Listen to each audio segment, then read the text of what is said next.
سلام، سامایه پارسام از پیج نارمیلا دوخت. اندازه باکس تو عکس قبل مشخصه. برای اندازه گیری نیاز داریم طول، عرض و ارتفاع باکس. این قسمت ارتفاع باکس هست، این دوتا هم طول عرض. طول مستطیل دیوارمون همون طول باکس هست. عرض مستطیل دیوارمون 2 تا عرض به اضافه طول به اضافه 2 سانت جای دوغ. این 2 سانت جای دوغ یکی این سمته و یکی این سمته. برای من مستطیل دیوارم اندازش 20 در 104 سانته. اگر طول پارچتون کمتره، از 104 کمتره، میتونید 10 سانت ازش کم کنید و به جای 10 سانت تلق اضافه کنید. برای طول مستطیل بدنه نیاز داریم به 2 تا عرض و یه ارتفاع با 2 سانت جای دوغ. این دو قسمت که دوخته شده. برای عرض مستطیلم این قسمت رو اندازه میزنیم، هر چی شد به اضافه 2 سانت جای دوغ. اینجا عرض من 30 هست، چون از قسمت بالا و پایین فقط از یک سمت دوخته شده 31 در نظر میگیرم. 2 تا 31 میشه 62 به اضافه ارتفاع هم که 20 هست میشه 82. پس مستطیل بدنم شد 42 در 82 سانت. به 2 تا مستطیل نیاز داریم، یه زیپ و 2 تا سرزیپ. اگر میخواین که دیوارتون تلق بخوره، مثل مال من تلق بخوره، موقع برش پارچه طول دیواره را 10 سانت کم میگیریم و به جاش 10 سانت تلق اضافه میکنید. حالا بریم که دوخت این تلق رو به دیواره یاد بگیریم. پارچه که برای دیواره برش زده بودیم 10 سانت کوچیک‌تر از وسط تا میکنم، برش میزنم و تلق 10 سانتی دارم. یک سمت تلق 10 سانتی رو از سمت 20 سانت، از اون قسمتی که کوچیک‌تره، میذارم روی سمت پارچه. نوار اوریب رو تا میزنم داخل دستم. یک سمت نوار اوریب چند میلی بزرگتره، اون سمت بره زیر دوختم. حالا ببرم زیر چرخ و شروع کنم از لبه نوار اوریب به دوخت زدن تا پایین. بعد اینکه این سمت رو دوخت زدیم، سمت دیگه هم این همین شکل لبه پارچه رو میذاریم رو لبه تلق و دوخت میزنیم با نوار اوریب. حالا رو مستطیل دیواره میخوایم که زیپ رو دوخت بزنیم. دیوارمون که اندازه 18 در 104 سانتیه، از این قسمت 104 سانتی من میخوام زیپم رو وصل کنم. پشت زیپ به پشت پارچه، لبه زیپ رو لبه پارچه و شروع میکنم به دوغ زدن. تا انتهای دوغ لبه زیپ رو لبه پارچه. اینجا به قسمتی که اوریب خورده رسیدم. اوریب ها رو با دستم تا میکنم به سمت پارچه و دوختم رو ادامه میدم.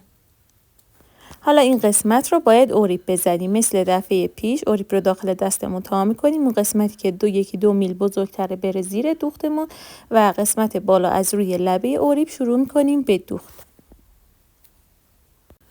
بعد اینکه دوختتون تموم شد، از وسط تا میکنید و روی زیپ خط وسط رو علامت میزنید و بالای زیپ یه چرت کوچیک روی زیپ میزنید. برای بدنه باکسمون پارچه 42 در 82 سانت برش زده بودیم. میخوایم که عرض باکسمون 30 سانت باشه. 1 سانت به خاطر اینکه میخوایم جای دوخت اوریب بزنیم 1 سانت اضافه تر میذارم، 31 سانت خط میزنم. حالا دیوارم من اندازش 20 سانت گرفتم. شما اگر اندازه رو نمیدونید هم میتونید اندازه بزنید، هم دیواره رو به این شکل باز کنید، روی این پارچه خط رو علامت بزنید. این یکی سمت رو عرض رو هرچی گرفتید برای من 31 سانت بود. سمت دیگه هم 31 سانت رو خط میزنید. هرچی که اضافه تر اومد از این اندازه ها اضافات رو برش میزنید. اضافات رو برش زدم. از قسمت 42 سانت هر دو سمت رو تا میکنم، خط وسط رو پیدا میکنم و چرت میزنم، هم این سمت هم انتهاش رو.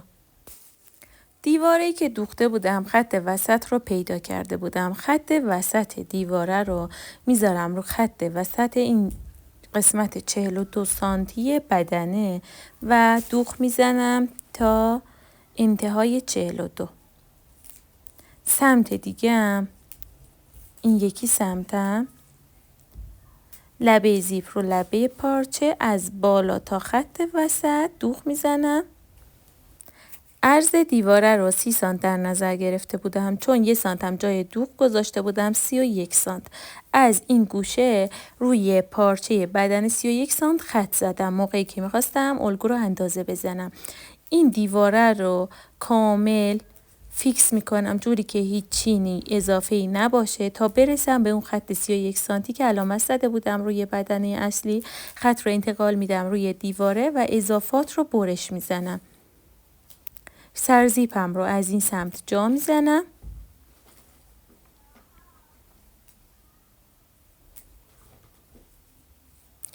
بریم بر سمت دیگه. سمت دیگه اگر اینجا دیدین که زیپتون کشیده میشه یکم چرت بزنید، یک کوچولو چرت بزنید اون گوشه رو، زیپتون کامل باز بشه.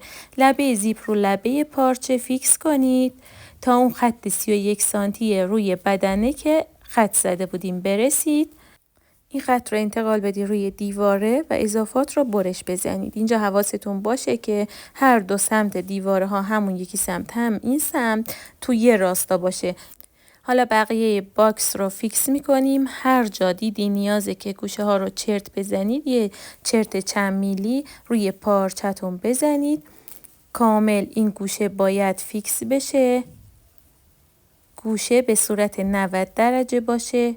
لبه پارچه رو لبه پارچه بدنه فیکس کنید تا بیایم برسیم به پایین.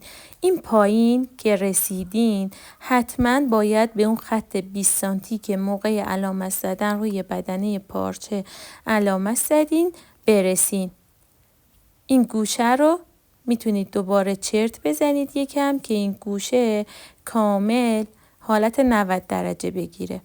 حالا سمت دیگه هم درست مثل همون سمتی که فیکس کردیم فیکس میکنم تا برسم به خط 31 سانتی که موقع الگو کشی خط زده بودم. گوشه رو کامل میخوابونم روی زیپ به حالت 90 درجه تا میزنم. لبه زیپ رو لبه پارچه. بعد اینکه زیپ تموم میشه لبه پارچه رو لبه بدنه میذارم و تا پایین فیکس میکنم. حتما این قسمت 20 سانت بشه و برسه به اون خط 20 سانتی که علامت زده بودم. حالا سمت پایین دیواره خط وسط تلق رو میذاریم رو خط وسط 42 سانتی بدنه و فیکس میکنیم. لبه اوریب رو که به تلق دوغ زدیم به سمت پارچه تا میزنیم و فیکس میکنیم. به این شکل که من فیکس میکنم. به گوشه ها که رسیدین گوشه های قسمت پایین حتما باید در راستای گوشه های قسمت بالا باشه. اگر دیدین که قسمت پایین و بالا با هم دیگه زاویه هاشون یکی نیست کجه، حتما اندازه‌گیری یا اشتباه زدین. از اول شروع کنید به اندازه زدن. بعد اینکه دور تا دور فیکس کردین اندازه ها درست شد میبرید زیر چرخ و دور تا دور دوغ میزنید. اگر دلتون خواست باکستون دستم داشته باشه این قسمت بالا 2 تا دسته 30 سانتی اضافه میکنید. بعد اینکه فیکس کردیم تمام شد قسمت بالا عرض مستطیل وسطش رو پیدا میکنم. این تیکه رو میخوایم دسته بزنیم هم این سمت و هم سمت دیگه. این قسمت از خط وسط 1 سانت به سمت راست دسته رو تا میزنم و قسمت دیگه 1 سانت به طرف چپ میرم و فیکس میکنم. این قسمت رو دوغ میزنم روی باکسم. طرف دیگه هم خط وسط رو پیدا کردم 1 سانت به چپ و 1 سانت به راست دسته رو به این شکل وصل میکنم روی بدنه باکس. این قسمت رو دوغ میزنم. حالا میبرم زیر چرخ دور تا دور جاهایی که با سوزن فیکس کردیم رو هم دیگه دوغ میزنم. بعد اینکه دوختمون تمام شد تمیز دوزی میکنم.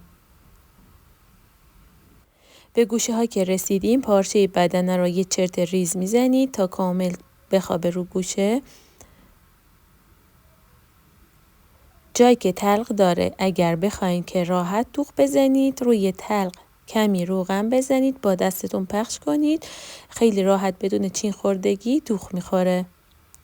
تا انتها دوغ میزنم. برای تمیزدوزی پارچه رو لای اوریب میذارم جوری که قسمتی که چند میلی از اوریب بزرگتره زیر دوختم باشه و از لبه اوریبم شروع میکنم دور تا دور دوغ زدن.